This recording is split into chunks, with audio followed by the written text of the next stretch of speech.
Polresta Samarinda masih terus melakukan pemeriksaan sejumlah saksi dan mengumpulkan barang bukti terkait penipuan berkedok investasi 212 Maret.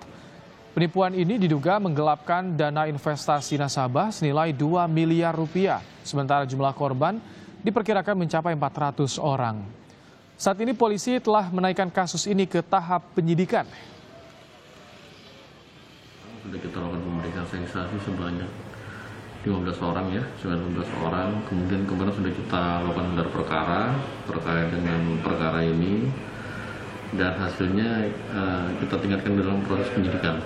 Sampai saat ini pemeriksaan yang pada dasarnya kita terkait investasi ini dan sekarang dari pihak terlapor juga sudah kita lakukan pemeriksaan juga.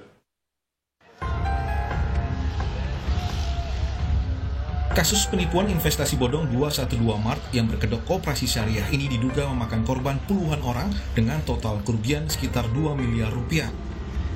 Meski korban cukup banyak, namun sejauh ini yang melaporkan kasusnya ke polisi ada sekitar 15 orang. Pengacara korban investasi 212 Maret yang menangani kasus ini berharap polisi segera menuntaskan kasus tersebut dan bisa membantu mengembalikan dana investasi korban yang telah dikeluarkan untuk investasi bodong ini. Kerugian yang dialami oleh pelapor saat ini memang kami masih dari para pelapor memang masih berharap agar ada pengembalian terkait kerugian tersebut. Tetapi sampai saat ini kami masih tetap fokus pada proses hukum yang sedang berjalan, tentunya dengan dugaan penipuan dan penggelapan yang sudah kami laporkan tersebut. Polisi mengatakan investasi 212 Maret masuk kategori penipuan dan penggelapan. Para korban investasi terbujuk dengan janji keuntungan dari pengelola koperasi 212 Maret, namun belakangan janji itu tak bisa dipenuhi.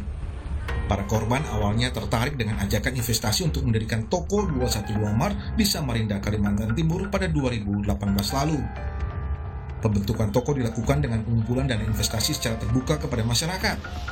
Pengelola sempat membangun 3 toko 212 Maret dan menghimpun dana hingga 2 miliar rupiah. Namun belakangan pengelolaannya terhenti dan dana investasi masyarakat pun tidak jelas kemana penyimpanannya. Ardi Wirya, Jasmine Jafar, Kompas TV, Samarinda, Kalimantan Timur. Lalu bagaimana perkembangan terkini dari kasus investasi bodong 212 Maret? Kita bersama dengan jurnalis Kompas TV ada Jasmine Jafar dari Samarinda, Kalimantan Timur. Selamat sore Jasmine, sejauh apa saat ini penyelidikan yang dilakukan oleh polisi terkait dengan investasi 212 Maret? Jasmine. Ya, baik Ibrahim dan pemirsa, kondisi saat ini di Polresta Samarinda memang sedang berlangsung sejumlah pemeriksaan baik barang bukti yang terbaru yang diserahkan oleh sejumlah saksi yang juga adalah korban yang sebelumnya belum melapor secara resmi dan kini sudah bertambah menjadi 15 dari 13 yang awalnya melapor secara resmi di Polresta Samarinda. Dan Ibrahim, bahwa memang kondisi saat ini belum ada juga tersangka yang ditetapkan oleh Polresta Samarinda karena masih dalam tahap peningkatan tahap kini dalam tahap penyidikan. Dan kondisi sebenarnya bahwa ada sekitar 400 nasabah investasi bodong ini yang terjerat di pembangunan koperasi yang didirikan sejak tahun 2018 lalu. Dan memang sangat menggiurkan karena sempat terbentuk 3 minimart yang sudah berjalan selama 6 bulan terakhir. Namun dalam perjalanannya ketiga minimart ini akhirnya tutup dan kolaps dan kini hampir tidak memiliki gedung lagi karena seluruh gedung dan alat sejumlah barang-barang dagangan juga sudah hilang dan tidak bisa dipertanggungjawabkan. Sementara 3 orang yang dianggap sebagai pendiri investasi bermotif syariah ini kini sedang dalam pencarian sebenarnya.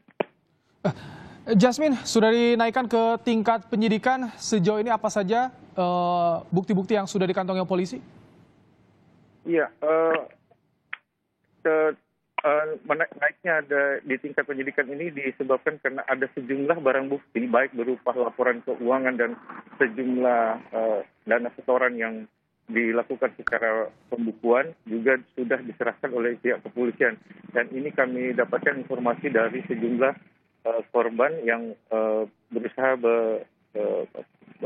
untuk tidak disebutkan identitasnya karena dianggap akan bisa membantu penyelidikan untuk tidak terkonfirmasi saat ini, karena tercatat memang cukup banyak Ibrahim, bahwa dari data yang ada yang kami terima dari sejumlah korban dan pengacara, ada sekitar 400 lebih korban yang berada di seluruh Kalimantan Timur, dan mereka sudah cukup gerah untuk berharap agar bisa dana mereka bisa dikembalikan, dan tercatat juga ada sekitar 2 miliar lebih dana mereka yang dianggap hilang, Ibrahim. Baik, terima kasih Yasmin Jafar untuk laporannya langsung dari Samarinda, Kalimantan Timur.